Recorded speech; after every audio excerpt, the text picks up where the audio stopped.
好，我係悠悠，歡迎收聽《自由淡定》。大家好，我係 Momo。今個月呢，我哋一齊嚟傾下一個好多人都幻想過無數次嘅話題，就係退休。我日日都係咁幻想咁，好希望自己可以財務自由啦，或者可以環遊世界啦咁。咁你認為達成退休嘅首要條件係財務自由定係其他嘅方面呢？其實如果你以前問我，我一定會講財務自由。但係呢，咩叫做財務自由？其實決定於你自己將來點樣自己嘅目標啊。係嘅，係我認同。如果係嘅，如果你而家賺嘅錢都已經夠自己生活嘅好好啦，你都唔使好多好多錢去買衫啦，或者去環遊世界啦咁，跟住就分分鐘可以退休啦。但係呢，啊，如果你嘅人生目標係我需要為自己嘅子女去賺錢啦，或者自己需要換一間屋啦，或者更加使錢嘅生活方式嘅狀態嘅話呢，當然係財務自由係好緊要嘅。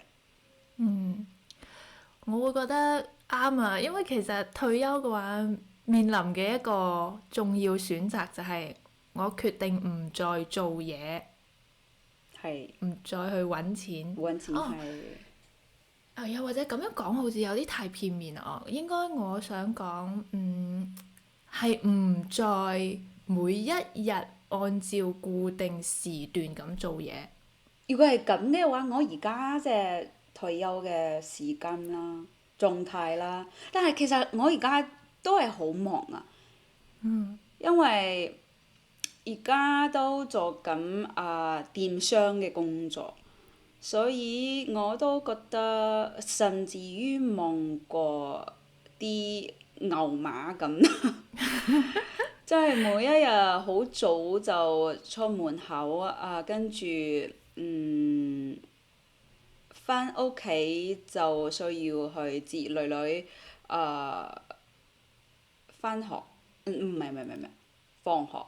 放學，放學係嘅，需要即係接女女去放學，跟住就打掃間屋啦，或者去陪女女去玩啦咁，就好似每一日都好忙，都有自己需要 follow 嘅 schedule 咁。但係呢，心態上又好似冇咩好大嘅精神壓力咁。半退休。係嘅，係喎，即係而家做嘅嘢真係好享受，好 enjoy，所以呢，就好唔希望可以停止，但係同時呢，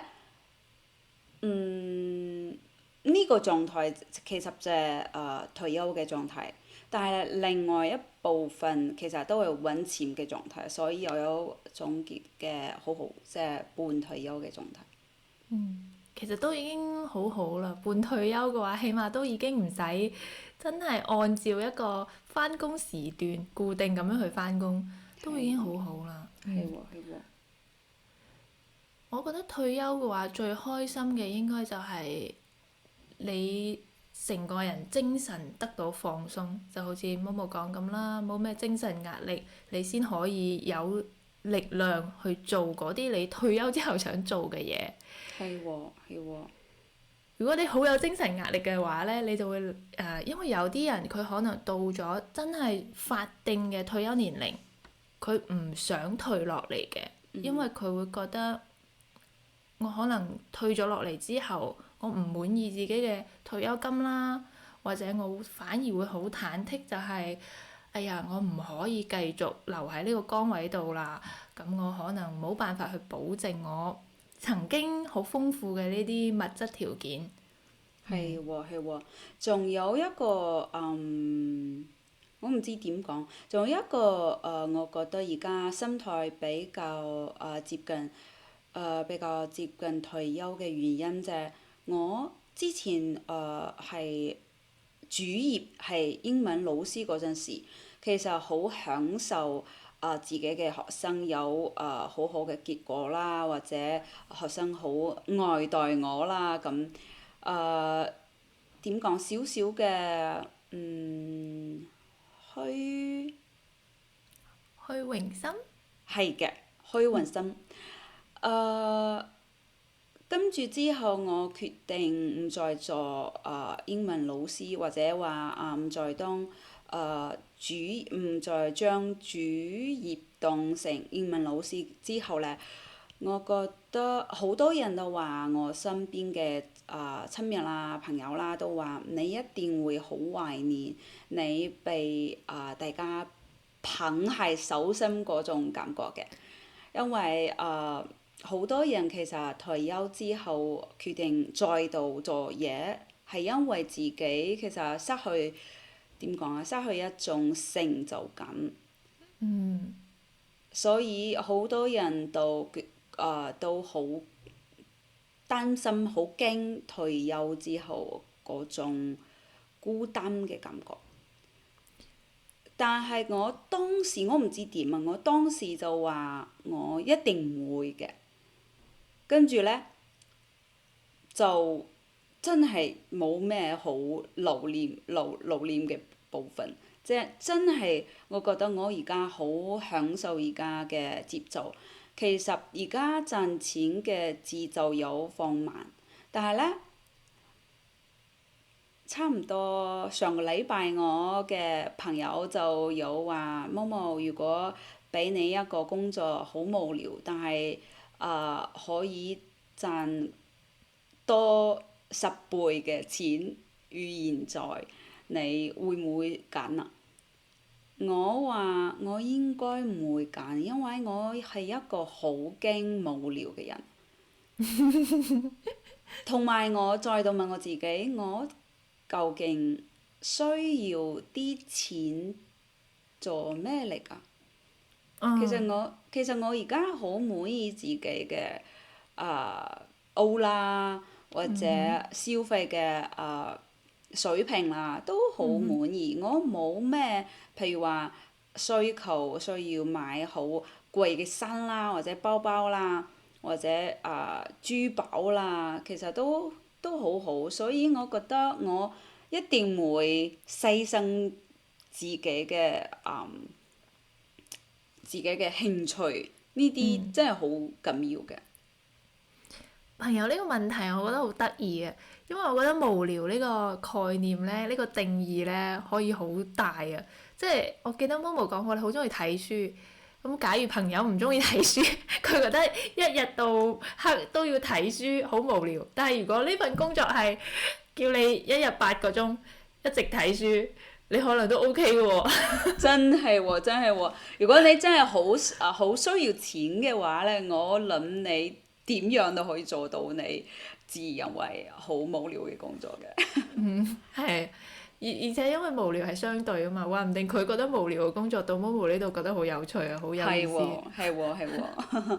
所以我而家真係好享受嗰種半退休嘅狀態。又有覺得對你嚟講，咩樣嘅狀態係一個比較滿意嘅退休狀態咧？首先係退休嘅時候身體好，健康狀況好。因為我都唔希望話退休之後嘅生活大部分都喺度養病啊，或者喺屋企邊度都去唔到啊。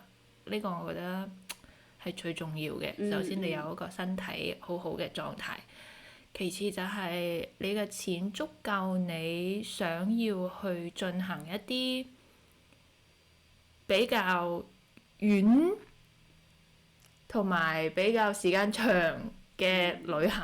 啊，係喎係喎。因為其實因為對於我嚟講啦，我覺得我其實一年去旅行嘅次數其實好少啊，因為我大部分時間都真係不停不停咁喺度做嘢。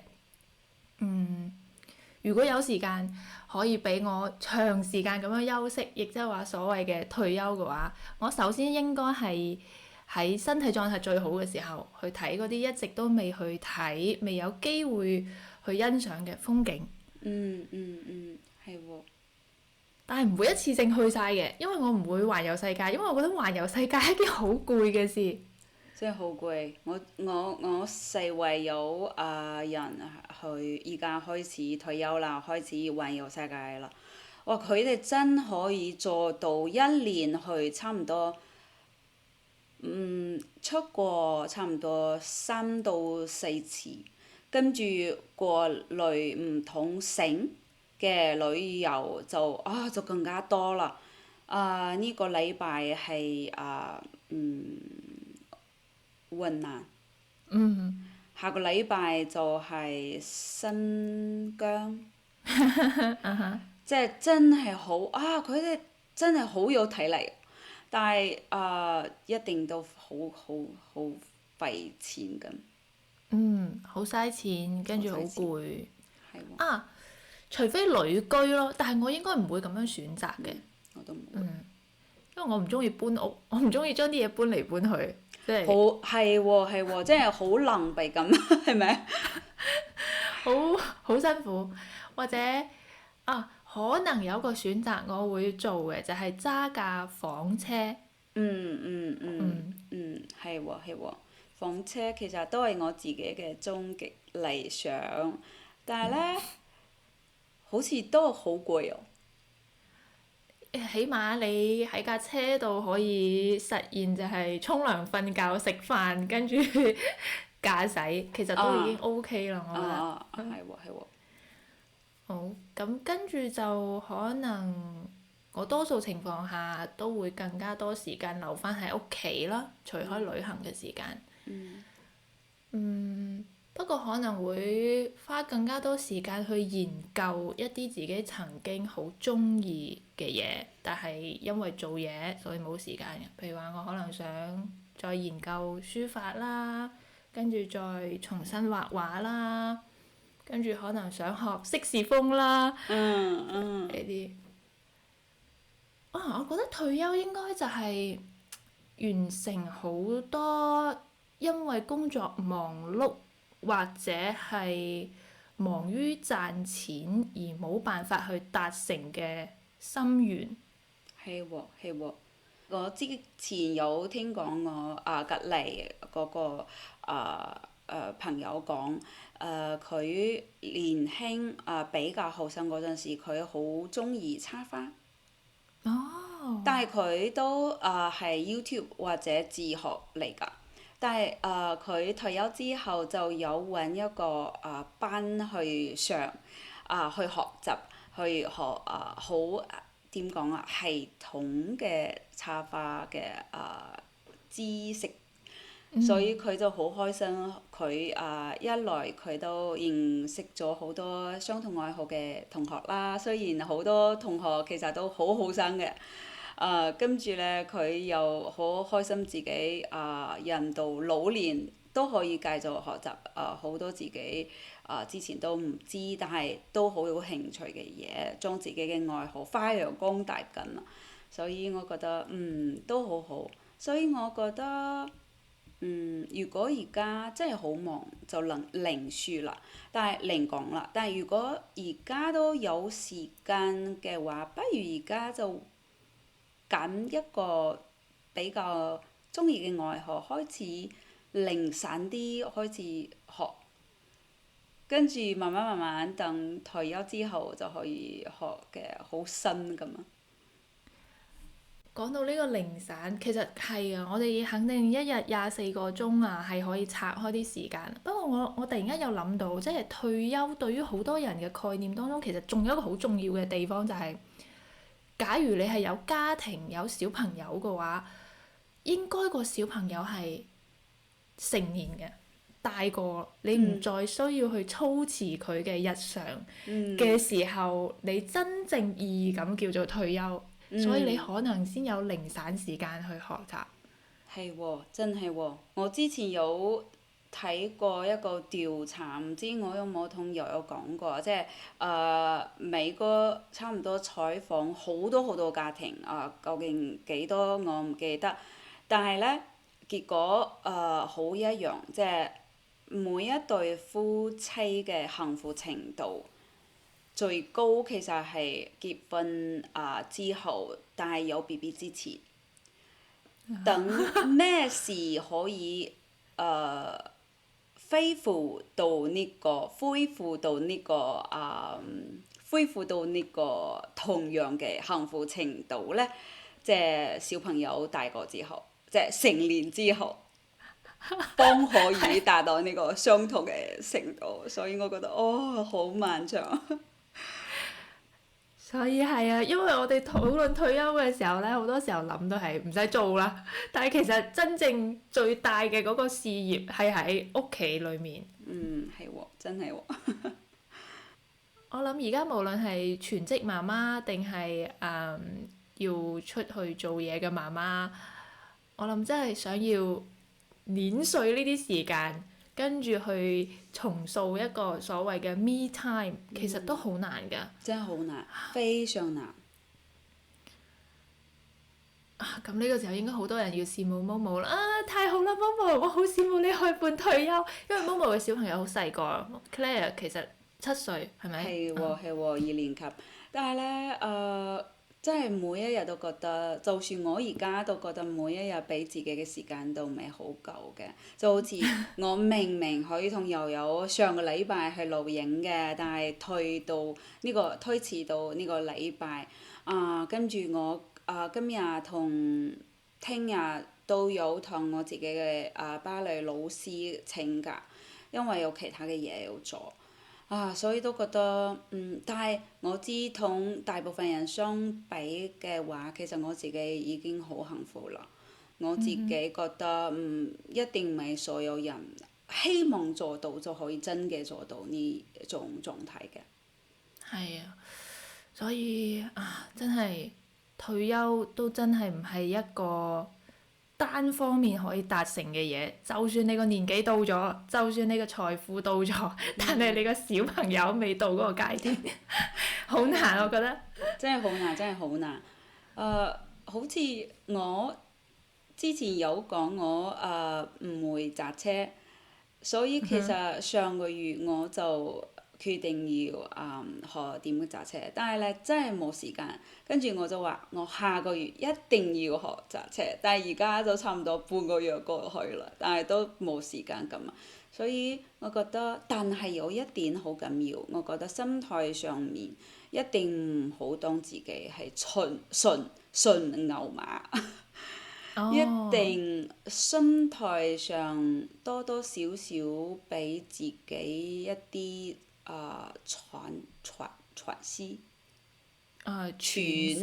喘息嘅機會，跟住總有一日有機會嘅話就可以把握。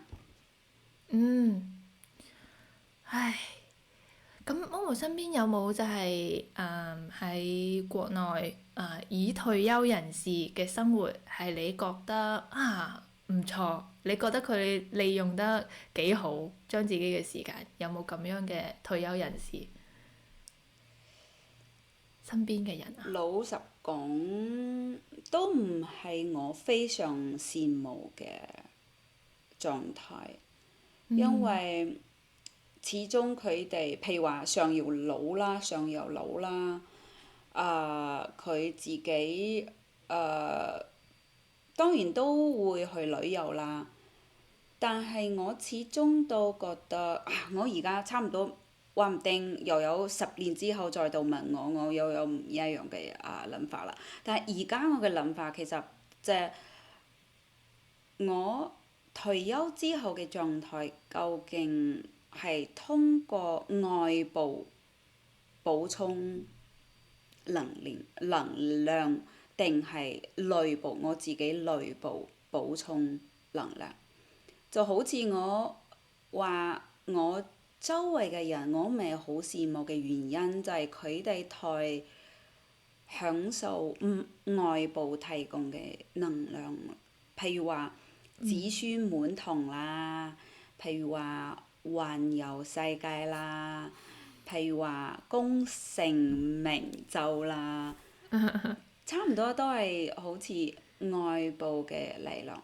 但係我自己覺得最平和，但係最舒服嘅狀態，其實唔單止外部，都一定有，譬如話時間去俾我2個鐘去坐喺度去讀書去睇書啦，或者去學自己中意嘅嘢啦，或者去同自己朋友啊或者先生去傾偈啦，就好好啦。呢個狀態其實就算而家對大部分工作嘅人嚟講，其實都係好難嘅。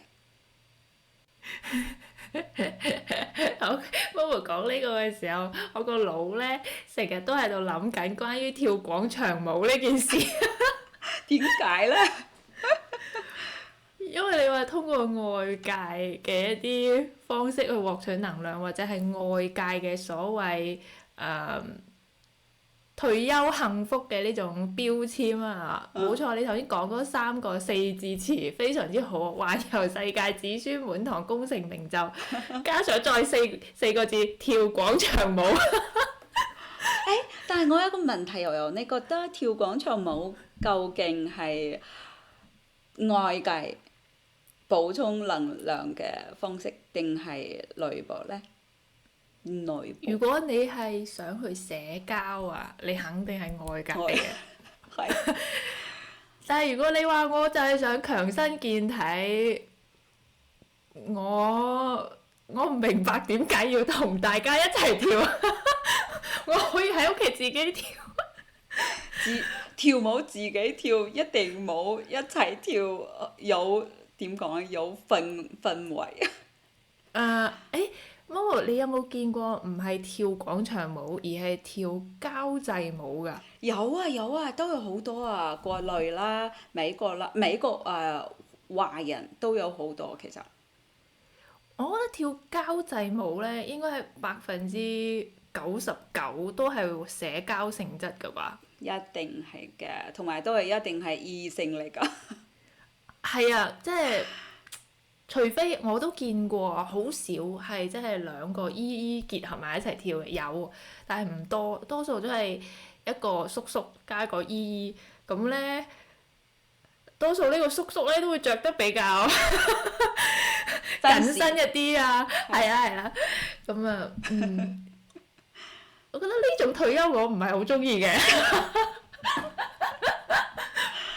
但係比較比較需要比較易嘅人去做。但係咧，如果我真係有睇到，即係佢自己本身就好中意跳舞嘅人，佢譬如話我媽咪，其實佢就好中意跳舞，佢自己喺屋企真係去揾嗰個啲佢喜歡佢中意嘅舞種去研究咁啊。所以我覺得應該差唔多有少少人唔單係為咗社交，都係為咗享受自己嘅五肢吧。咁呢種應該就算係向內獲取啦。咁其實你去外面同其他人跳都只不過係為咗實踐啫。但係我同悠悠一樣，我應該唔會咁。譬如話，我而家學緊芭蕾，但係芭蕾，但係我之後一定會揾唔知啦，一定會揾一班人喺度，唔知好怪。係啊，所以如果你退休之後都依然活喺世俗嘅呢啲眼光同埋標籤之下嘅話，我好難界定你係咪真係退咗休喎，定係你只不過以另外一種身份，始終都活躍喺呢啲社交人群當中。係喎係喎，換一種方式去忙碌，但係其實始終都冇揾到自己內心嘅平靜感。但係退休最佳嘅狀態，無論係做啲乜，你一定要知道自己係為咗啲乜嘢，所以無論係點都應該揾到一種令到自己好平靜嘅方式，我覺得。或許自己嘅能量補充全部由外界提供嘅人都覺得自己好平靜，都好啊，都好。但係如果忙到最尾，最終你都覺得我成日忙碌，好似好熱鬧，好似好開心，但係究竟我係為咗啲乜嘢嘅話呢？咁就唔係退休嘅滿意狀態啦。我覺得好多時候退休嘅話，應該都係屬於退出呢種社會嘅喧囂當中，真係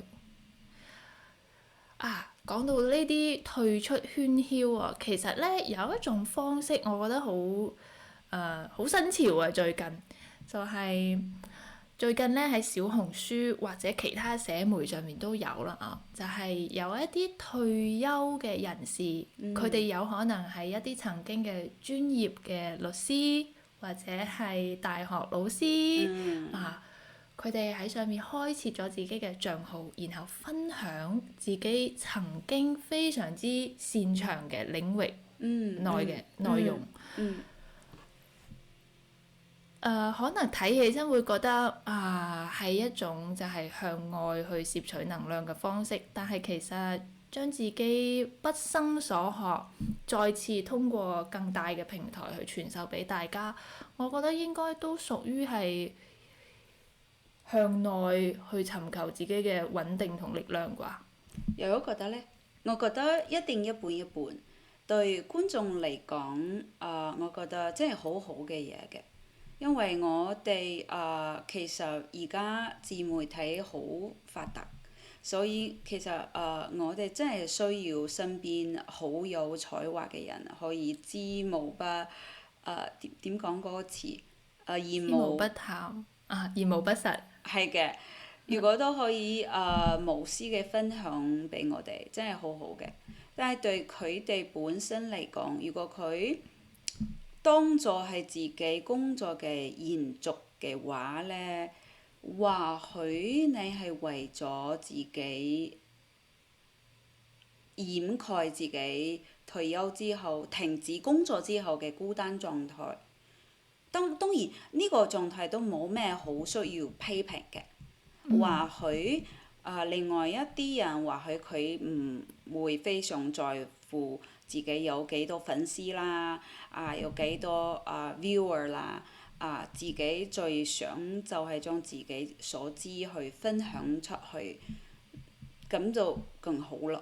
但係無論係邊一種，我覺得老年人開始用唔同嘅方式去開始一段唔同於上一代老年人嘅生活，總之係非常值得點講鼓勵嘅。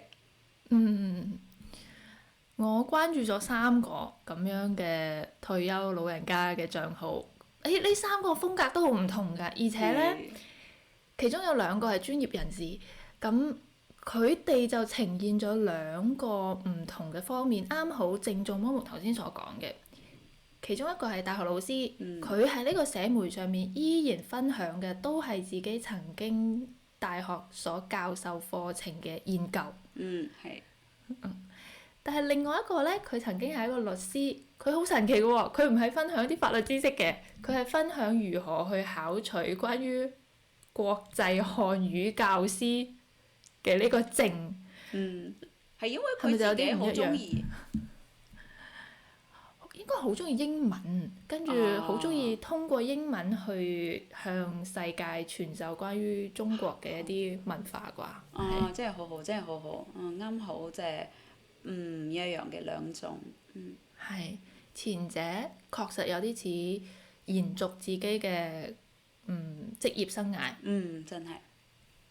後者就屬於係我終於有時間利用我嘅擅長嘅領域或者我中意嘅領域去同大家分享更加多嘅嘢。係喎，係喎，就好似或許好多好多人終其一生做嘅嘢都唔係自己最中意嘅嘢，所以不如就退休之後重新揾起自己嘅愛好去分享，都係一個好好嘅選擇。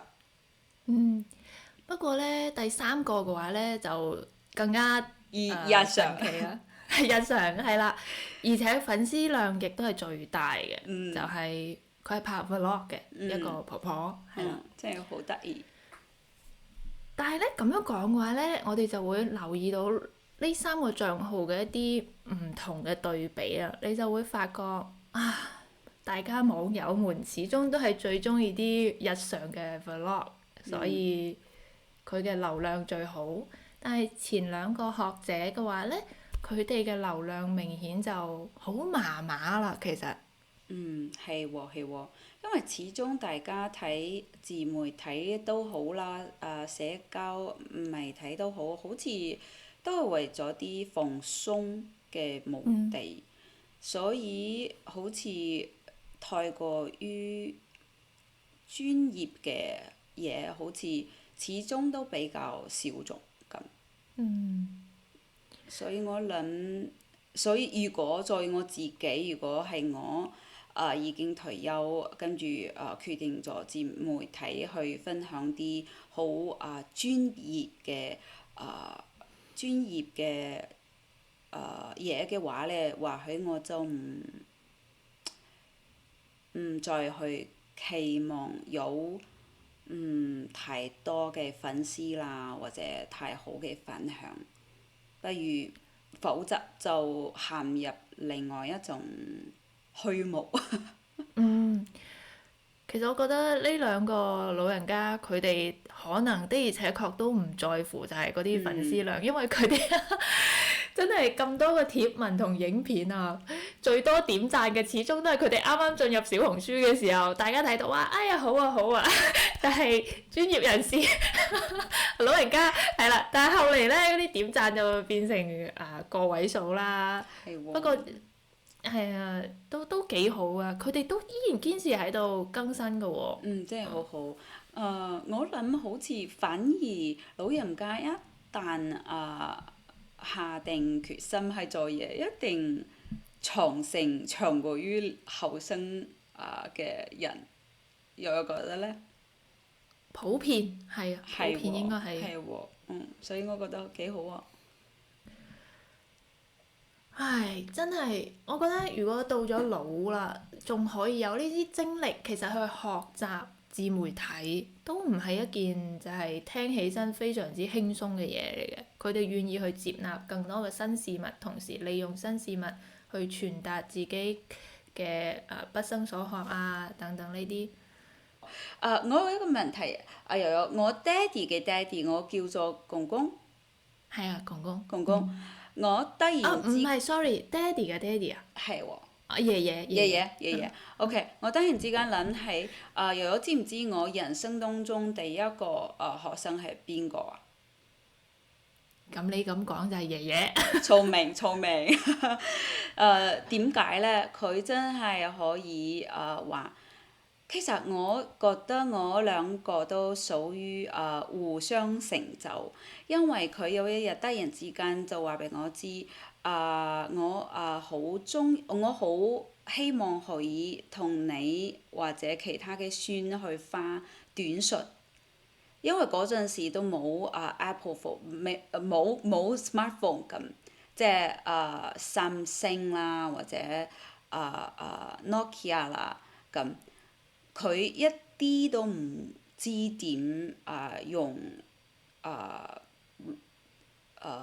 手提電話，跟住呢，佢就話我好希望可以學拼音，因為佢其實好後生嗰陣時學查字典，佢學嘅唔係拼音，佢學嘅叫做細腳四角，四角，角落嘅角，係嘅係嘅。四角，哦，四角，此處又有可以點講 Google 一鋪張下，相啊，係嘅係嘅 OK 係嘅，分享大家。所以其實對於佢嚟講，唔單止要學習點用嗰個部手機，跟住其實對佢嚟講，佢都要學習拼音嘅。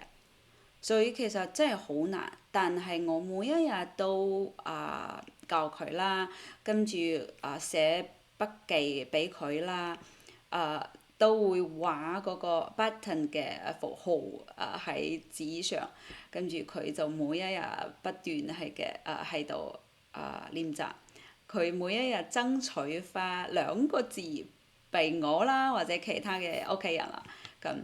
差唔多1個月之後，佢就可以比較熟練用部手機啦，所以我覺得呢個其實就係佢嘅退休生活，其實係我自己比較厭惡嘅退休生活。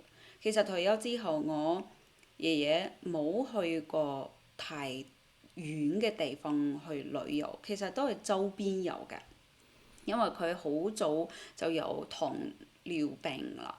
所以身體都唔係幾好，但係咧，佢每一日，譬如話提我媽媽、奶奶、媽媽去買菜啦，去街市買菜啦，或者佢會招呼成個屋企人喺屋一齊去食飯啦，或者佢會。我記得佢甚至於對我同其他孫都出門旅遊過3次，得佢一個，跟住其他都係小朋友嚟㗎，所以我覺得真係呢個其實就係有動有靜嘅退休嘅生活方式，同埋都喺度繼續學習。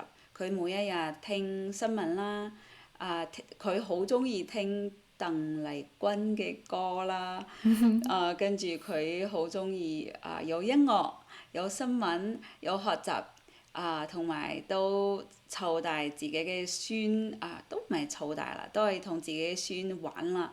所以我覺得佢其實退休之後嘅生活真係好好，好充實。真係好充實。係啊，其實呢個令我諗到就係好多老人家其實退休之後最孤單嘅唔係話身邊冇人陪，而係冇嘢做。真係。其實無論係對於老人家又好，定係對於後生一代，我覺得真係最孤單嘅係你封閉自己，同埋你唔去跟上呢個時代。你唔去學習，咁你就會好容易感受到孤單，因為你會發覺我同身邊人不單止冇共同話題，甚至失去聯繫嘅呢啲方式。即係我唔可以帶佢哋出街玩，因為我唔知點行呢條路，或者我唔識搭地鐵。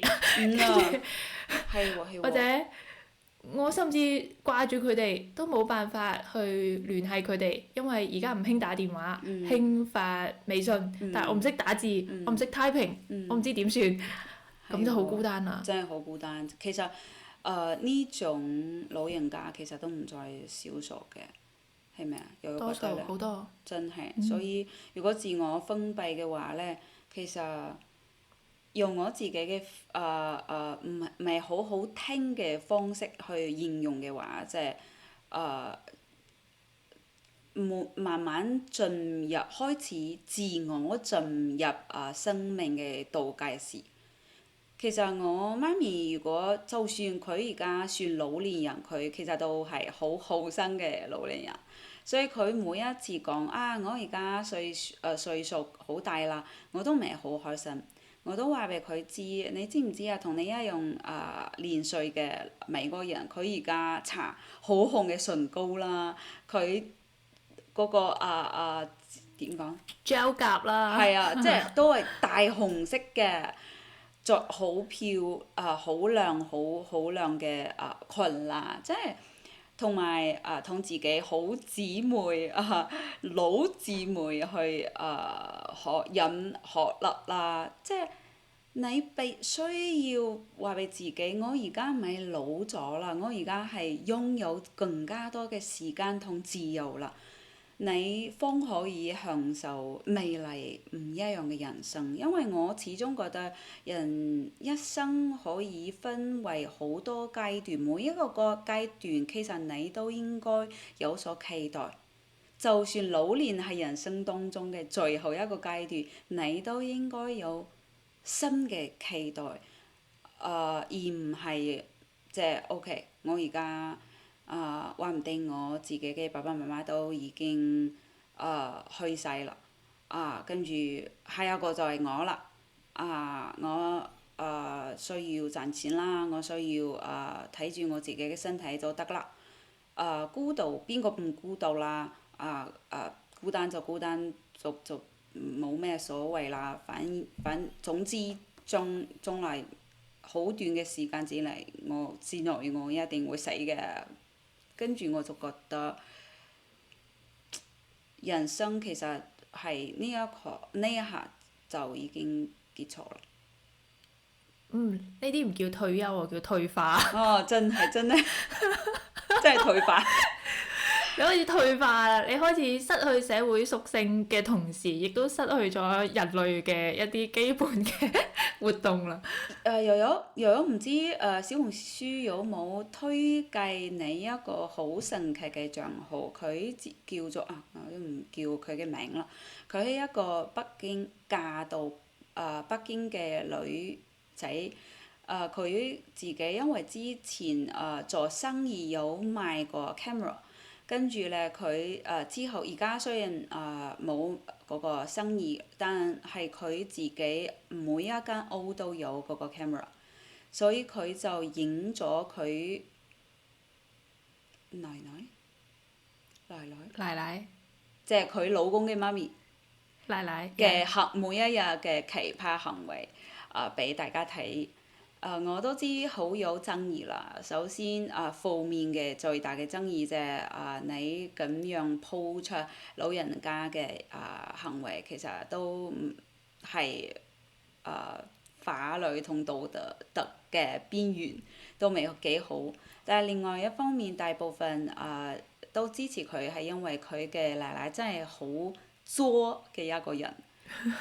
佢嘅作其實都體現在兩個方面，第一係因為嗰個女仔佢本身都唔係北京人，所以佢非常之睇唔起佢，每一日將佢係一個外地人掛喺嘴邊。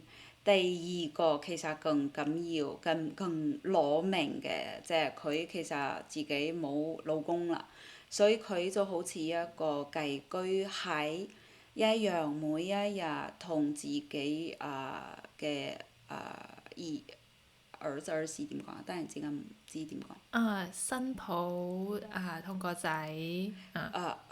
仔係同一個屋企之類，但係其實佢自己有錢，同埋又有喺北京又有其他4間棟屋。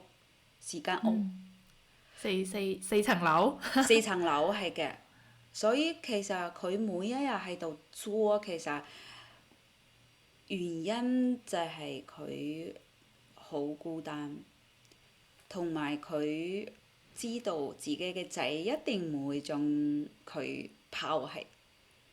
我咬定你一定知道我係你親媽嚟㗎，你一定唔會拋低我，所以佢就真係每一日做出啲行為，每一個粉絲都話：你真係你自己嘅弧線魚線同我都唔同啦，即係，所以佢嘅問題就係佢自我封閉，佢每一日喺度失眠好嚴重，差唔多每一凌晨4點先瞓覺， 7點鐘8點鐘就起身㗎，成日喺度。個老人家係咪啊？係喎，成日喺度睇電視啦，同埋每一日抱完每一個仔或者每一個新抱嘅行為啦咁，所以佢嘅生活質量真係好低好低啊！但係佢好似樂樂喺其中，樂在其中。係喎，樂在其中啊！所以我真係最唔希望就係我身邊嘅老人家或者我自己，將來變成咁樣嘅，就係你其實自己知道自己冇希望啦，已經自己打唔開自己，但係自己又唔滿意自己嘅生活，但係你一定會抱怨自己，跟住你就會抱怨身邊嘅人。所以係啊，真係心理健康啊，都好重要嘅。如果你心理健康係失衡嘅，或者你心理狀態係出咗問題嘅，呢啲老人家佢嘅退休生活就係4個字，就係搞風搞雨。好好好好，係喎係喎，我有一個朋友同我差唔多大，佢媽咪有好嚴重嘅抑鬱症。抑鬱。係嘅，抑鬱症。就咁咯，就同我形容嗰個小紅書嘅博主嘅奶奶好相似，成日喺度嬲人，成日喺度搞風搞雨，係咪？我覺得老人家其實你如果心態出咗問題，你嘅健康等同於出問題，咁你其實再有錢都冇用嘅，係啦。當然，所以其實另外一方面，都事出有因，我都知道，譬如悠悠嘅爸爸媽媽或者我嘅爸爸媽媽，呢一代，甚至於上一代，佢哋上一代嘅人，因為社會嘅原因，其實佢認知方面其實打唔開，就好似我哋咁打唔開係有原因嘅，但係呢，點算呢？始終都需要拯救自己，我覺得。課題分離啊嘛，即係社會原因係社會原因，個人原因係個人原因，即係唔可以話一切都賴就係個環境問題，你就完全推晒，即係卸膊啊！廣東話叫做，即係推卸所有自身原因咯，我覺得唔得嘅。其實我頭先一直都好想講啊，就係關於老年大學呢件事。我以前有諗過想要去兼職老年大學嘅老師。真係悠悠真係好犀利喎！但係你知其實，無論係教小朋友定係老人，其實真係好需要愛心同耐心嘅。點解你好希望可以兼職老年大學嘅老師呢？我覺得同老人家相處嘅話，我知道可能有啲老人家佢唔係屬於嗰種好好相處嘅，但係我覺得其實作為教師嘅話，其實我都好希望就係可以去用自身嘅力量，為呢一啲可能唔係屬於盈利性質好高嘅呢啲機構去奉獻一份力量啦，跟住去教呢啲老人家，充實下佢哋嘅生活啦，都冇咩其他原因，就係咁。真係好好，真係好好。其實係喎，其實我之前同我老公都有商量，話唔定5年之後，我哋喺呢度都可以開一間老年活動中心，俾自己嘅爸爸媽媽同其他嘅同齡人相處或者學習或者娛樂嘅機會。或許我都可以成為佢哋英文老師啦。最起碼可以保證佢哋自己揸車出門買菜啦，或者接小朋友放學啦，可以滿足俾佢自己覺得，就算人係海外，都唔係一個冇用嘅人咁。係啊，因為其實有時學技能咧，唔係話真係要學嗰種幾複雜嘅，最重要係你學咗之後咧，你會覺得好開心，同埋你會覺得原來我都可以學識嗰啲我曾經覺得好難嘅嘢。係喎，真係真係咁嘅。啊，原嚟我而家咁老啦，我都可以有小朋友嘅心態，咁就好好啦。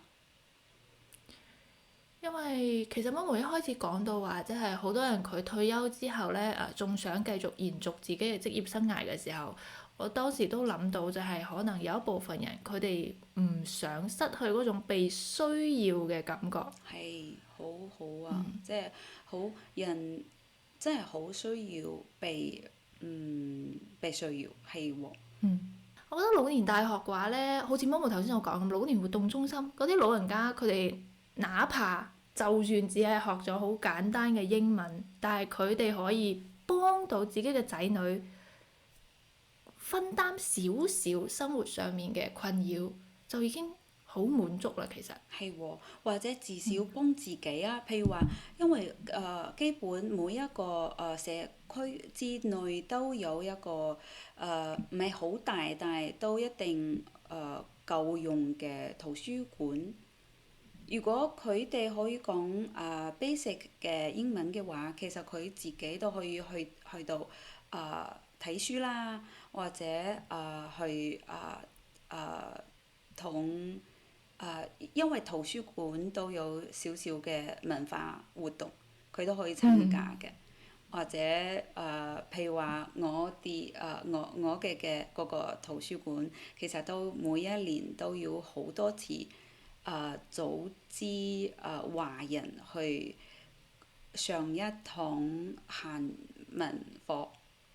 哦，跟住咧，其實佢工作人員好鼓勵，其實就係老年人可以當嗰個課堂嘅老師，呢個就係一個好成功嘅文化活動。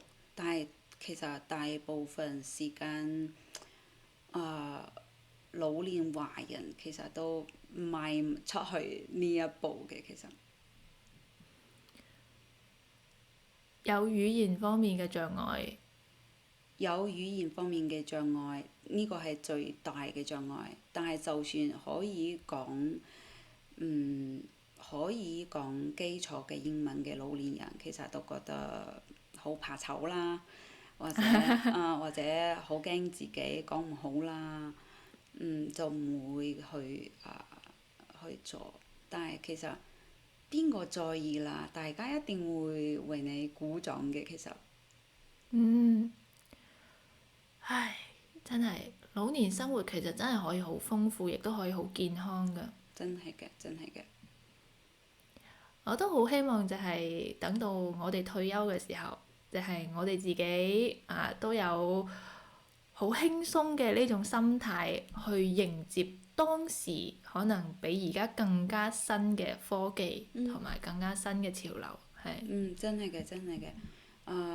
真係無法想像將來去係一個點樣變化嘅世界。但係我諗，如果我哋嘅心態始終都係向內發展，係咪咁講嘅話咧？其實始終都可以不變應萬變。冇錯，我中意嘅不變應萬變。嗯。係。Momo有冇曾經設定過，就係或者假想過，希望喺某一個年歲退休？有冇咁嘅目標？最遲60歲嘅話，差唔多，差唔多。又有咧？老實講啊，我真係冇諗過。老實講係真係冇諗過退休呢件事，因為好似而家始終覺得可能仲有更加多嘅精神力量可以繼續去做更加多嘅嘢，係啦，更加多嘅工作。可能等我真係結婚生 BB，話唔定我就可以想日日都退休。話唔定係咁嘅，有 BB 之後人會有好大嘅轉變，未必就係好希望退休，但係一定會同有 BB 之前真係好唔一樣，我覺得。可能當嗰啲時間變得好碎片，你再都冇辦法將佢整合成自己可以做一件完整嘅事嘅時候，你就好希望就係可以退休，咁樣你就有更加多嘅時間啦。真係真係，所以啊，如果我哋嘅聽眾大部分係女生嘅話，就算有男生都 OK 嘅，即係好希望大家結婚之後多多享受二人世界，否則你一定會好後悔嘅，尤其係女生啊，真係我其實我同柔柔都好一樣，即係有自己嘅伴侶好長時間，都未有 BB。譬如話我同我老公結婚差唔多，我諗7、8年之後先有嘅 BB。就算咁，我都覺得我同我老公其實都未玩完。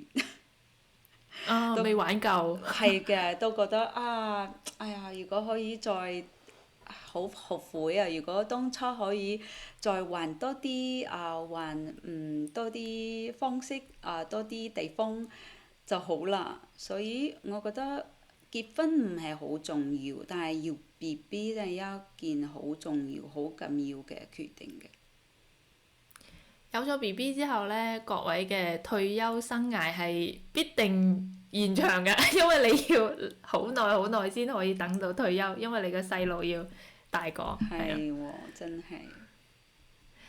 好啦，咁各位，假如你哋對自己嘅退休都有好多無限嘅遐想，歡迎你哋喺評論區話俾我哋聽，你哋最想退休之後做啲乜，或者最希望係幾多歲退休？如果你好中意跳廣場舞，希望今日我哋嘅言論你唔使太介意。